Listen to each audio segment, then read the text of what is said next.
Kung pakiramdam mong mas magulo ang mundo ngayon, tama ka. Ang anunsyo ni Trump tungkol sa lupon ng kapayapaan ay mas mahalaga kaysa sa akala natin. Ito ay malaking pagbabago sa pandaigdigang kaayusan. Suportado ko ang sugal ni Trump. Simulan natin sa umpisa. Noong 1920, tila naguguluhan ang mundo matapos ang unang digmaang pandaigdig.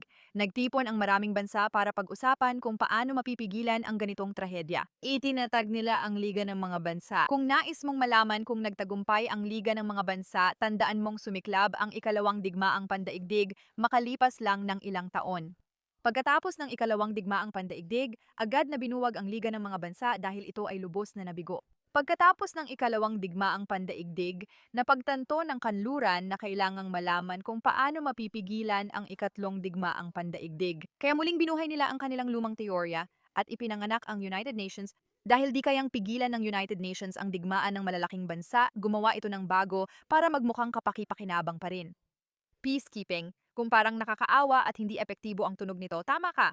Pumasok sa usapan, Brazil, Russia, India, China, South Africa, BRICS. Ito ay isang acronym. Noong 2000 at isa nilikha ng isang ekonomista ang terminong ito para sa Brazil, Russia, India at China na inaasahang magiging superpower sa ekonomiya. Oo, kung nauunawaan mong nais nilang makipagkumpetensya sa kanluran at Estados Unidos, tama ka.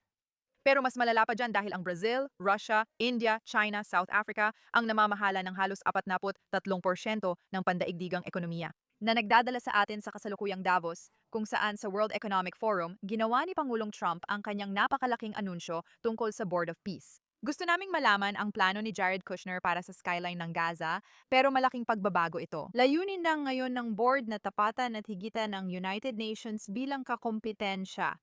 Okay, ano ang ibig kong sabihin dito? Sa halip na lahat ay kasali sa pag-uusap, isa itong pay-to-play na modelo. Isang bilyong membership fee matapos ang 3 taon ng pagiging miyembro.